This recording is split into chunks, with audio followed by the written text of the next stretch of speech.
Do that right here. So welcome everyone. We are so glad to have you here for our first all hands on deck call for 2025. I'm Carrie Jensen. I am the Director of Operations here at National Alliance for Drug Endangered Children. And I have two of my coworkers here with me. Nikki, would you introduce yourself? Hi, everybody. Thanks for joining us today. I'm Nikki Romer, and I'm the Director of Alliance Development with National DEC. Thank you. And our new executive director, he's been with an executive director for 6-7 months now, and you guys have known him for a long time. But Eric, turn some time over to you. Perfect. Well, welcome everybody, and thank you so much for making time to be here. I just asked Carrie. We're very fortunate to have some partners with NASADAD with us here today. But I just wanted to take a moment and just tell everybody thank you for being a part of this, and to also encourage you that 2025 is going to be an amazing year for the DEC mission. And us at National DEC. You're going to find out that we're doing a lot of things a little bit different. As you see, we have restructured and we have some new team members, and we have expanded quite a bit actually with new divisions within National DEC. But we are really going to focus on building our alliances, strengthening our existing alliances that are already there. And we want to be able to provide some of the best resources and training for our alliances throughout the country. And I know some of you guys have seen this, but I think this is a pretty good handout of where National DEC is going and the DEC mission and all of our local alliances. And it's all about the journey. And we want all of you, and thankful for all of you. But we want all of you to be a part of this journey with us, from that awareness to the planning, to responding to the children being impacted, to that identification and assessment, and ultimately to that intervention, so we can really help children. So with that being said, I'm not going to waste any more time other than to tell everybody thank you and turn it back over to Carrie, and really interested to hear what our new relationship with NASADAD is and what they have to teach us today. So thank you. Thanks, Eric. We are really excited to have our new partners and friends at NASADAD here with us today. I got to meet Rob in Arizona when it was like 117 degrees, I think it was. It was way too hot, but we were able still to talk through things and be able to bring our teams together and talk more. And we're really excited today to have both Tracy and Becky sharing some information with us. They are going to have some time for questions at the end. So if you want to throw those in the chat, we'll hold on to those till the end and be able to answer and address any of those questions that they have there. So Tracy and Becky, I'll turn that over to you.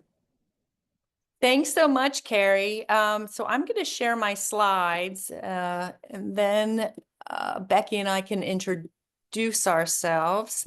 But I'd also like to give a shout out to Daniel Diana, who is with us from NASADAD, and of course, Rob Morrison, who's our executive director. So when we get to the Q&A part of our day today, I'm sure Rob will be able to chime in if Becky and I can't answer your questions. But just to start off with some introductions, I'm Tracy Flynn. I'm the Associate Director of Planning and Program Management at NASADAD, and I've been at NASADAD for over 11 years. I have a long background in substance use prevention. I worked for a national program early on in my career called the A Matter of Degree program. It was funded by the Robert Wood Johnson Foundation, and there were 10 campus community coalitions around the country to address and reduce binge drinking among college students. So I have the coalition background, the substance use prevention background, and then eventually ended up at NASADAD 11 years ago, where now I work with the state substance use prevention coordinator. So I'm going to allow Becky to introduce herself before we get started. Great. Sorry, thanks, Tracy, and thanks to DEC for having us. We like any opportunity to share what we're doing because this is such an important field. I've been doing this work for, I'll just say 40 plus years. I know I see some of your shocked faces because I look so young. You're like, how could that be? But it's been a journey and an adventure, first at the state level in Georgia, where I actually worked with your alliance there. And we did some important work together, especially at the policy level. And then at the national level with SAS and the National Council for Well-Being. And then at the international level, where I worked with development, workforce development around the world in about 75 countries. So I'm excited to be kind of back at the national level. I've been at NASADAD for about 18 months, working as a senior research analyst, and something that is very close to me, women's services, women and children's services, is what I manage there, in addition to a few other things. So we're excited to share some of our experiences at the state level, the things that are going on, as well as some resources. So I'll turn it Thanks, back to Becky. Tracy. Thank you, Becky. So just for those of you who may have known us or may be new to NASADAD, just hearing about us for the first time, we just recently underwent a name change. So we are now the National Association of State Alcohol and Drug Agency Directors. We recently changed that word. That was abuse to agency, because as you know, language does matter. So we're still NASADAD. We kept the integrity of our logo, but we updated our name to reflect the changing time. So our overview is our mission is to promote effective and efficient publicly funded state substance use disorder prevention, treatment, and recovery systems. Our office is located in Washington, D.C. Our executive director is Rob Morrison, who has joined us today. And we have two departments, the Research and Program Applications Department, and that's where Becky and I sit, and the Public Policy Department, and that's where Rob oversees, and Daniel is part of public policy. NASADAD's governed by a board of directors, and Sarah Goldsby, she's the single state agency director in South Carolina, who is the current president. Val Melke from New Jersey is the vice president, and Cassandra Price in Georgia is the public policy committee chair. And there are a lot more people on the board representing the different regions of the United States. So I want to talk a little bit about our objectives. So some of our objectives are to facilitate translation of research and knowledge into practice, and identify problems and issues that merit further study and research.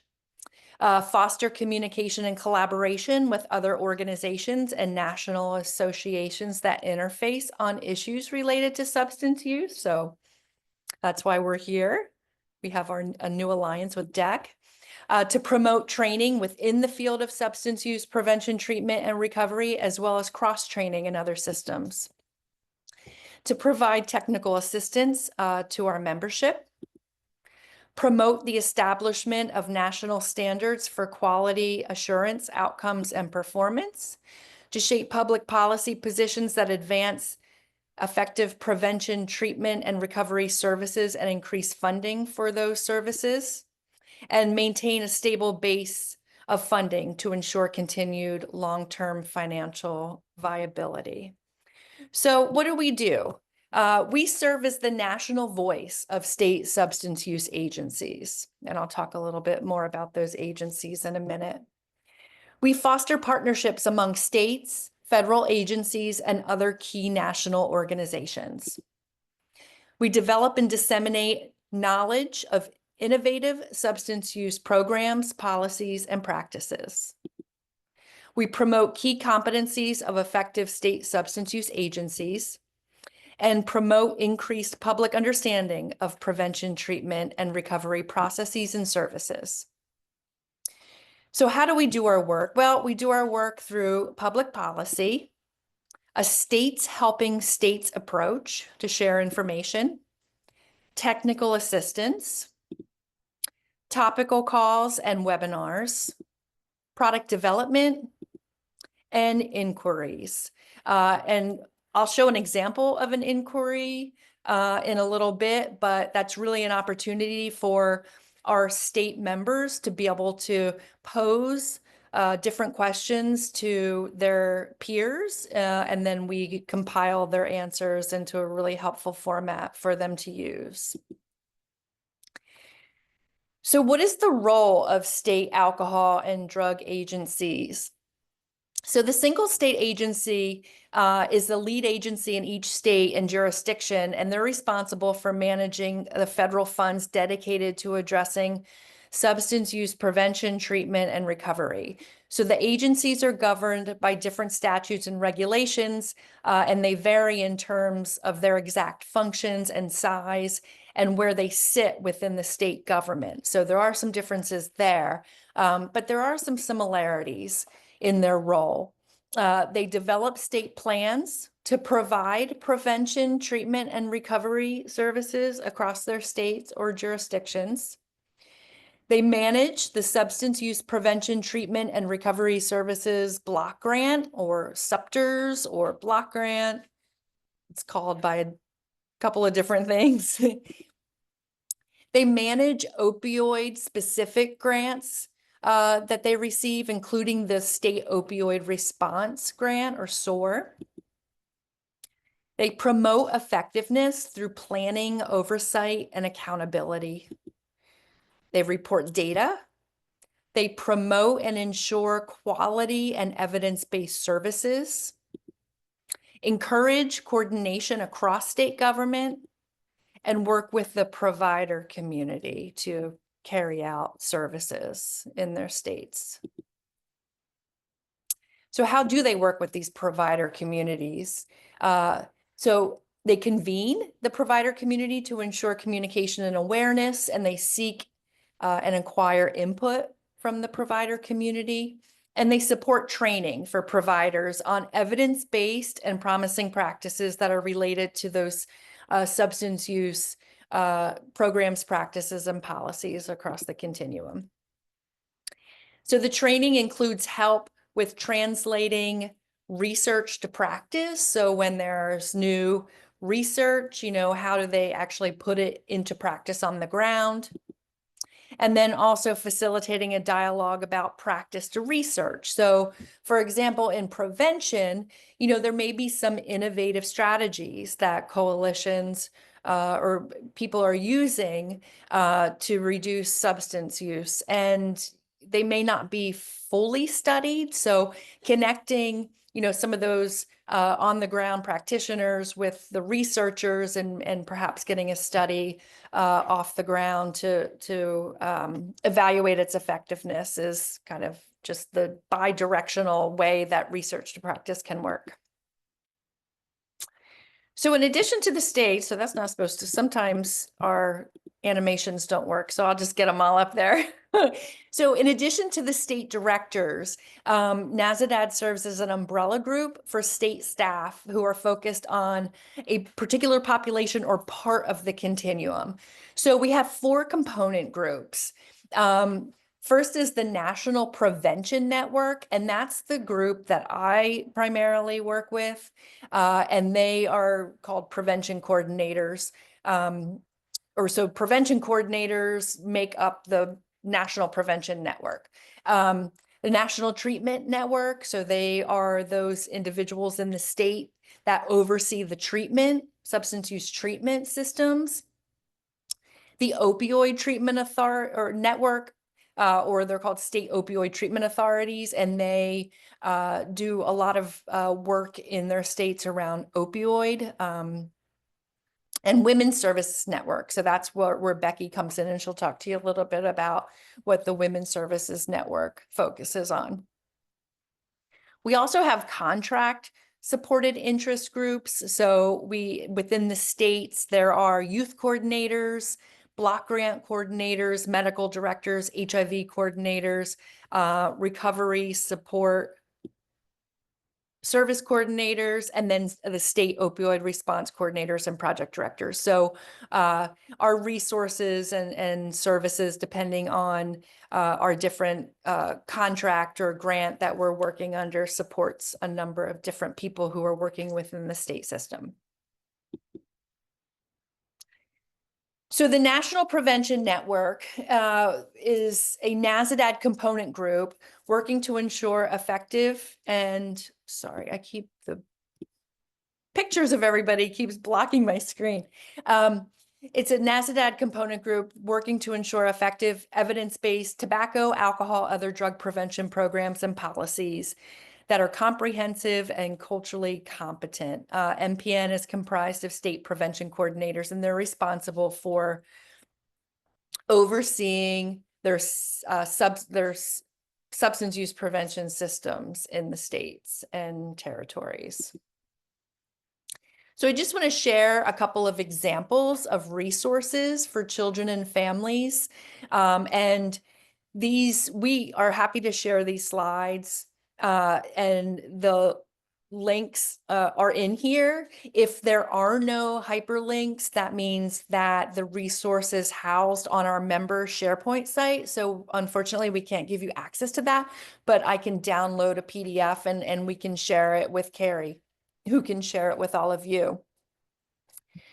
So one resource that we developed a few years ago was with funding. It was a resource guide on reaching youth at risk for substance use and misuse, early intervention resources and practices. So this was funded by the Hilton Foundation, and we worked with 5 states to learn more about their early intervention program. So there's a picture of the cover of the resource guide.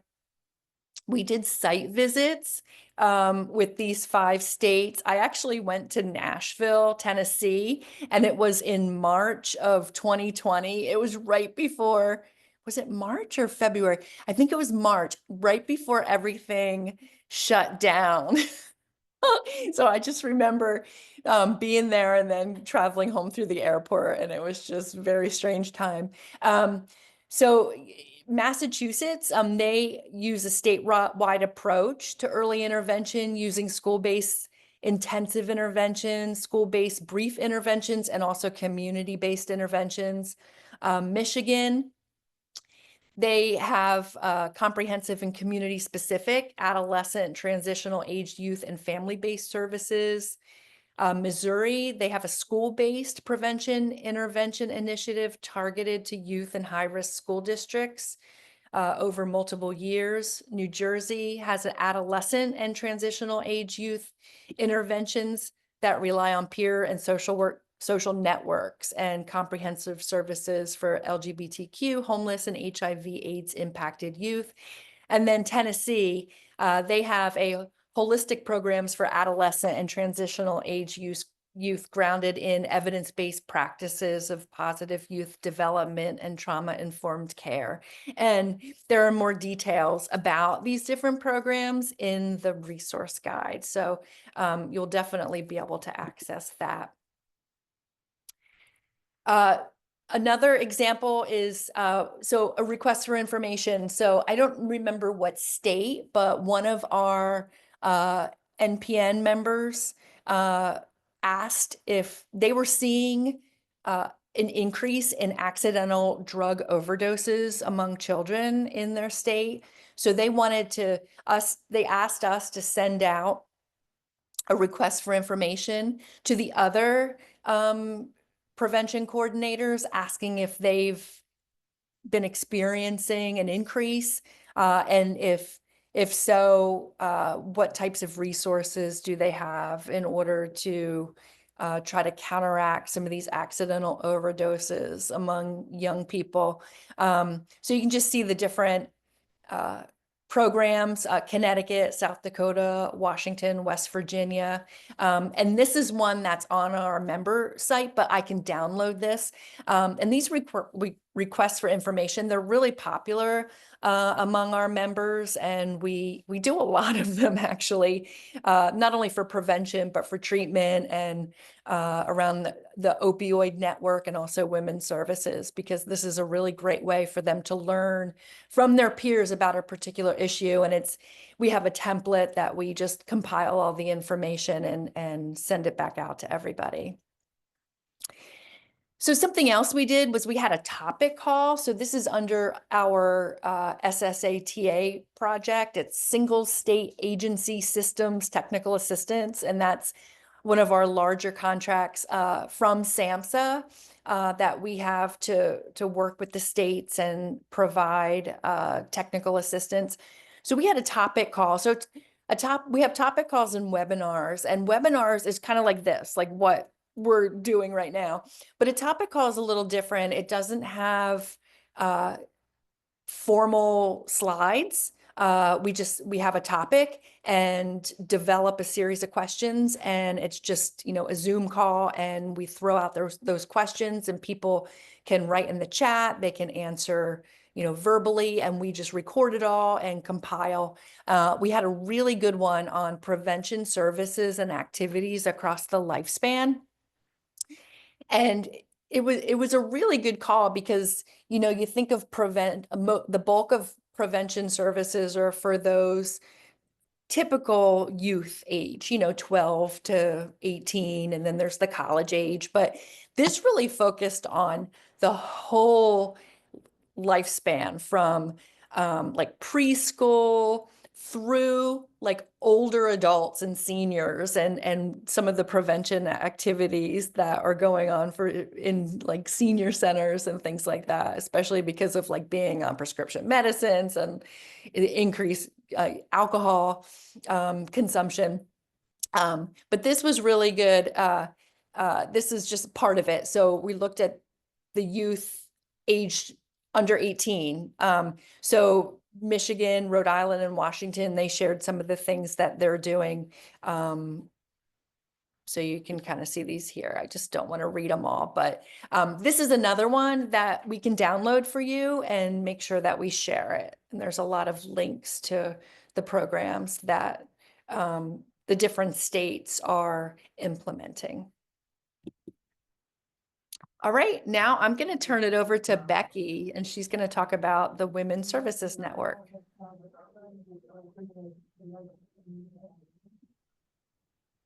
Becky? If I can get my camera on, that would be great. Thanks, Tracy. Yes, great. So as you heard from what Tracy said, we have a national treatment network that covers kind of all of treatment, and which is something I've also worked in, and I'm sure many of you are aware of resources in your state where you can refer people who need treatment. The Women's Services Network is sort of a sub network from that, just mostly focused on women's services, and very often that includes women who have children and how we provide services to them too. So it's a component group within the NTN dedicated to that effective service delivery. The members are representatives of those single state agencies and are designated to lead on this specific substance use issues. And then the WSN ensures that the unique treatment and recovery needs of women and their families are addressed and facilitates collaboration with other public, private service agencies that serve women and their families. So they would be very interested in what you're doing. As I said to someone, I've never seen a downside of collaboration, and you all would have many things in common in terms of some of your missions and goals, looking out for people.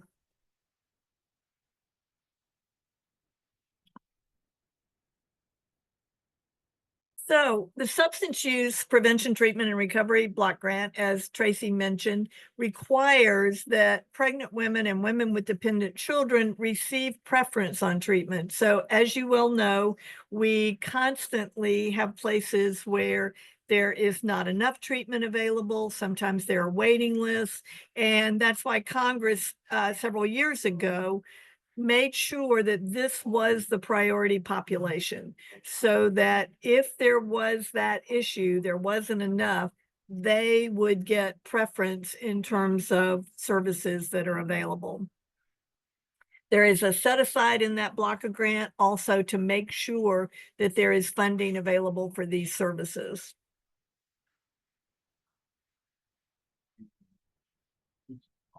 So again, like Tracy said, there are examples of different types of services that happen all over the country. And I just wanted to share a little bit with you.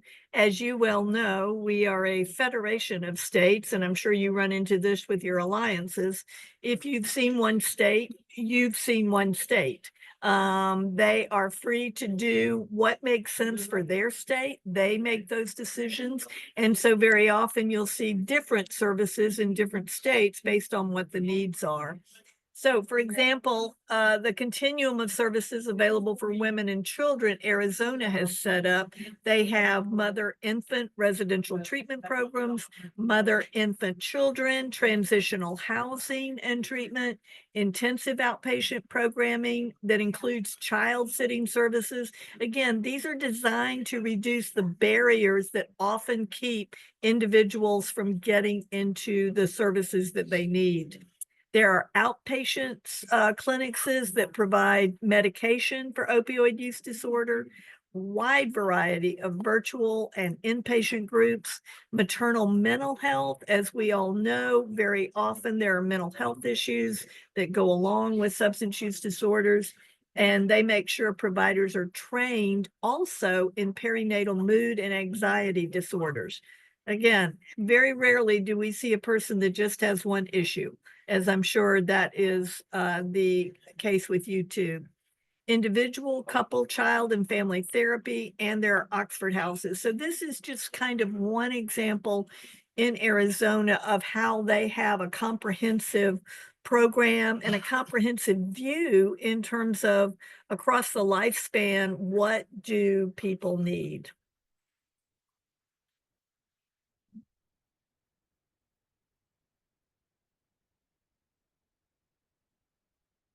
Also, successful system collaborations and partnerships. Again, it's all about working with other people. Nobody is trying to do this all by themselves, but safe, healthy infants and family thrive. That's a county level collaborative.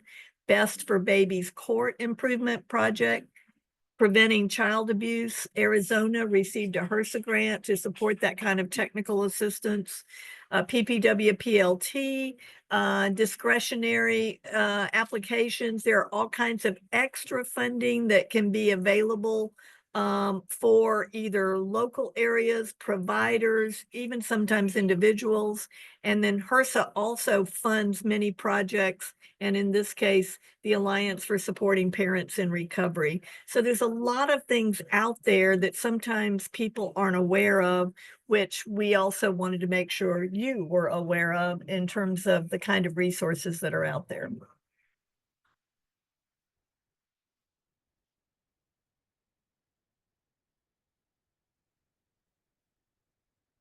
So as just some resources that are available, you'll see that we sometimes work with other organizations to put together some actual documents. Sometimes it is with SAMHSA. You see the shared outcomes for state child welfare and substance use disorder systems, as well as the companion document collaborative programs. That was done with the American Public Health Association. We put together a resource guide with SAMHSA on best practices for effective adolescent substance use disorder services. And then we also often will do issue briefs with SAMHSA. This is an example of one on innovative and holistic programs that offer medications for opioid use disorder to pregnant and parenting women. Again, just some examples of the types of resources we're involved with. We also make sure we are continually collecting things on our website so that our members can see what's available and in helping with their own work.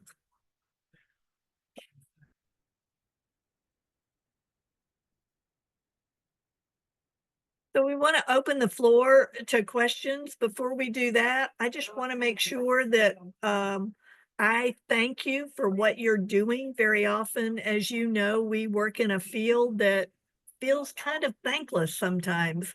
We often make an impact on people who go on about their lives, and rarely do you hear about some of the great things that happen as a result of what you've done. So I never miss an opportunity to say thank you, thank you, thank you, because what you do makes a difference, not just to children, but to parents, to communities.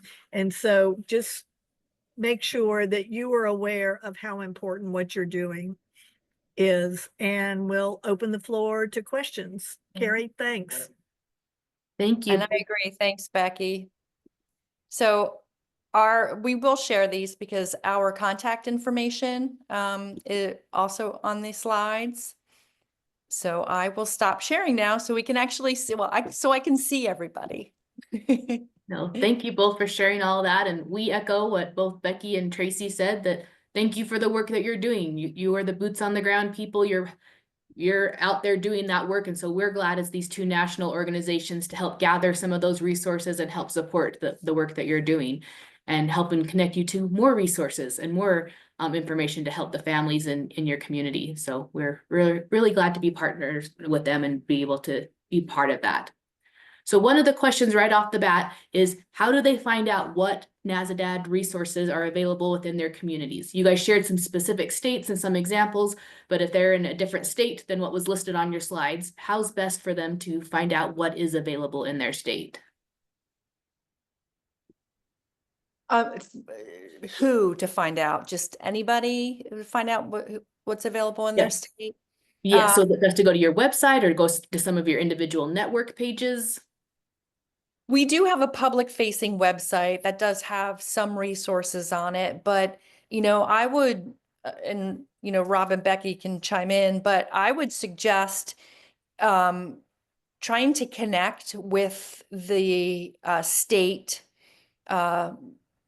prevention coordinator, that is our member, or a local coalition or group organization that's receiving funding from the state, to do prevention, because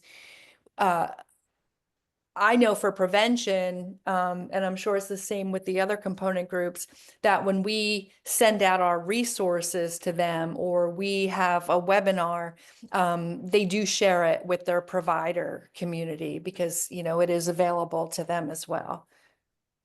Yes, and the same thing for treatment. You can reach out to us if you have a hard time identifying who your SSA is in your state. I totally agree with Tracy. They're the ones that know your state, and they would, I know, would be grateful to even know who you are and what you're doing. And they can also provide you with many of these resources in terms of national as well as whatever is happening within their state.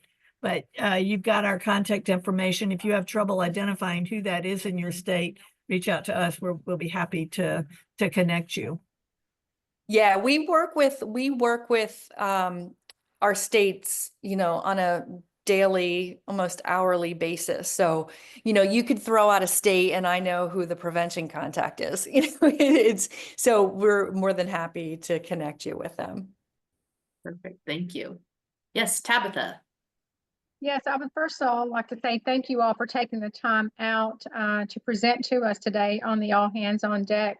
But also, I'm Tabitha Curtis. I'm with the state of Tennessee. I'm the Tennessee Alliance for Drug Endangered Children statewide coordinator. And when you said you know all the prevention people, I'm sure you know Mr. Anthony Jackson in the state of Tennessee.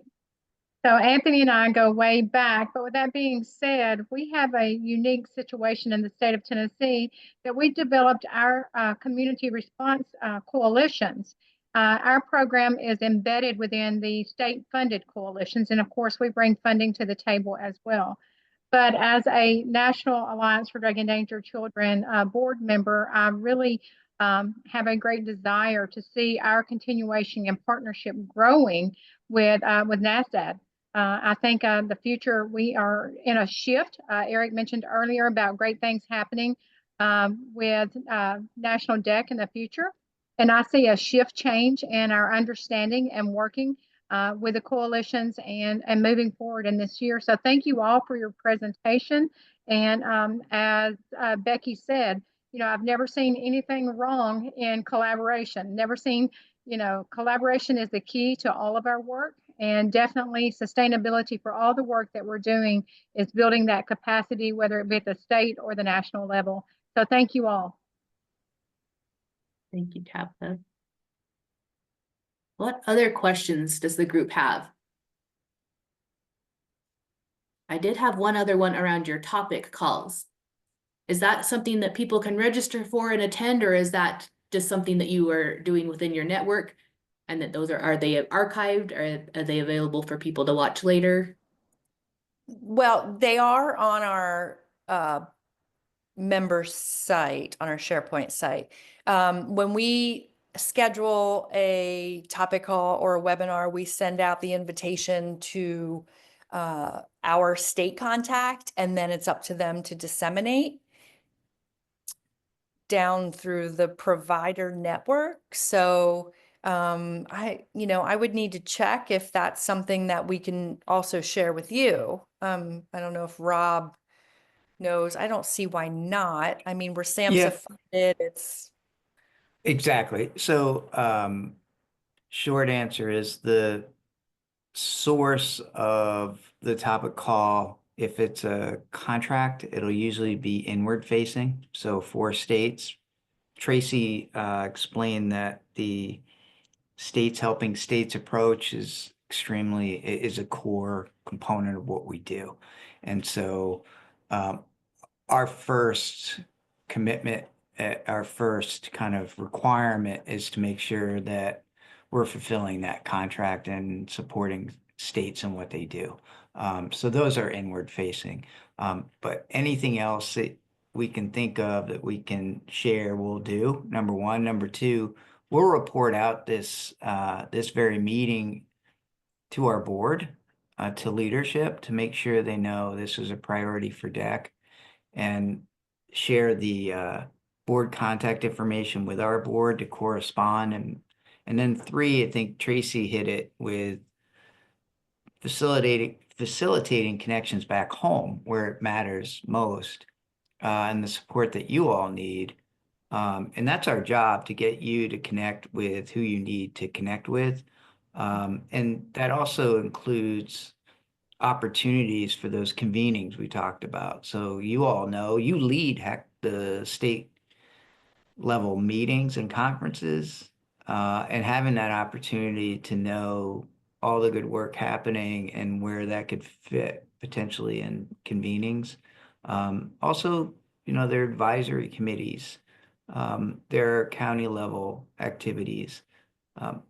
Again, our job is to make those connections back home. At the federal level, I think it's exciting because we connected with you, and then later Eric talk about educating Congress and others about your work, and then the resources that are needed. We never want to be complacent, and we know all that you're doing to do what you do now is tough. But this partnership will help tell that story.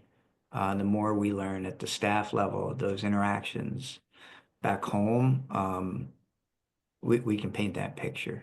So and we'll follow up with the link to the webpage, but it's and forewarned, we're working to update the webpage. So that's a part of our branding process that we know we have to work on. Thank you for that, Rob. And we're in the same boat, just so you know, we're redoing our website too. So we're in the same situation. It looks like Tabitha's got her hands up, Carrie. I just want to thank Rob for that. Yep. No, I was just going to call it Tabitha next. Yes. Yeah, Robert, I heard you talk about the state-to-state sharing and mentoring other states. I did want to let you all know that using the drug endangered children, the national model, the state of Tennessee, we've been using that model And then we took that model and developed it into the Tennessee Alliance for Drug Endangered Children program, because the coalitions use, as you all know, the same strategic prevention framework, which is the sectors in the communities. And so we use that strategic prevention framework with our state coalitions, and also embedded that National Alliance for Drug Endangered Children approach using those disciplines. It's the exact same model.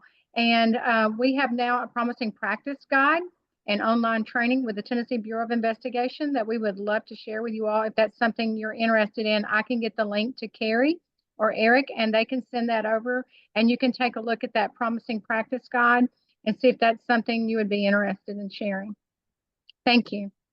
Thanks, Tabitha. Yeah, I- just thank you, number one. Number two, yes, we're interested. And then third, I don't know if anyone's going to the Community Anti-Drug Coalitions of America's Forum coming up in first week of February. So yeah, it's somewhat fair amount of work goes into that. Tracy leads to support state folks that are going. And so if folks happen to be going, happy to connect with you offline, engage if their corresponding state agency person is there to, again, facilitate those connections. Thank you so much, Rob. And Oh, I love that you brought that up, Rob, because we are actually going to be there as well. I will be there for National DEC and hopes to connect and connect all of us, right? And do bigger and broader work and partnerships. And ultimately, at the end of the day, it's what everybody's been talking about. It's for you, it's for your community, and it's for the individuals in your community. So the challenge that I'm hearing, that I'm going to just verbally say out loud, is find out who your state prevention coordinator is. Make sure you're connected to them. And if you need help, we have our friends at NASADAD that will help connect you to that person. So make sure that you're reaching out and doing that. And I'm going to say you have to do it by the end of the CADCA conference, that first week of February. That's your timeline. There's my challenge to you. And I'll just put in another plug for treatment and women's services, because they can help you with all kinds of resources when people need referral for services. So again, it's a full continuum that we use to protect children. Absolutely. Children can't be safe if those adults in their lives aren't getting the treatment and help and support that they need. So we absolutely agree with that. All right. Any other questions or thoughts?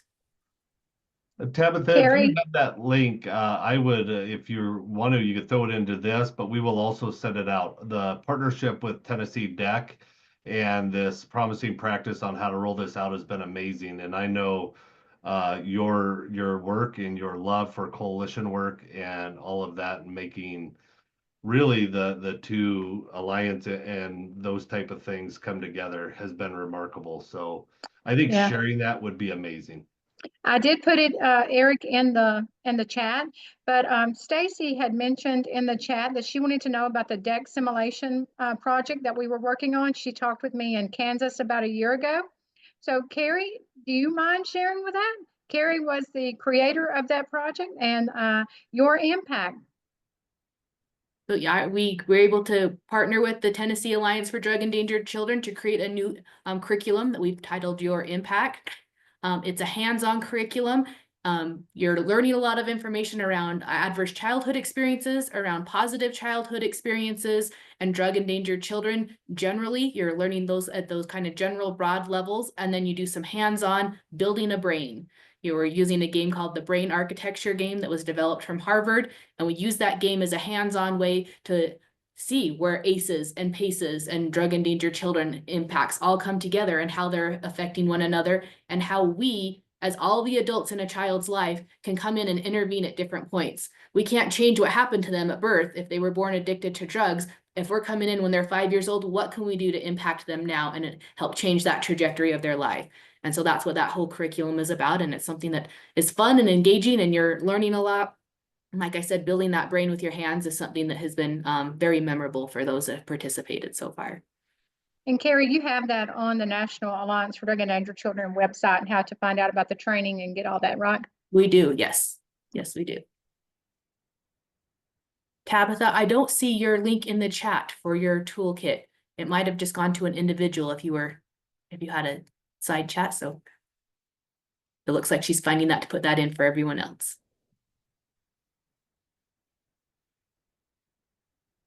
Any Okay. other questions? Oh, yep, Eric. Carrie, if there is none, I just want to thank Tracy and Rob and everyone, Daniel and everyone for being a part of this, Becky as well, all of you. This relationship with NASADAD and National DEC, I think, is going to be very beneficial for our alliances. And at the end of the day, that's who we're trying to support, is our state, local, and tribal alliances and the work that they do. And it is great to have this and to be working for something. And we are moving forward with intention. And Tabitha, I think you finally got that in there, and I greatly appreciate that. And Tabitha, I appreciate the comments that you have brought up and the things like that. So very helpful. Yes, I echo that. Thank you so much, Tracy and Becky, for being here. Thank you, Rob, for helping make this happen, and Daniel for your support. And all of you for attending and coming and learning and all that work that you guys do day in and day out to help keep your children and families and communities safer. We greatly appreciate that and are glad to associate with you all. So thank you so much for being here. Thank you, everybody. Take care. Thanks. Enjoy Appreciate your it. extra 10 minutes. Thank you, everyone. Becky, you said they wouldn't Thanks a like lot. that 10 minutes. No charge. I've never had anybody complain about that either. No.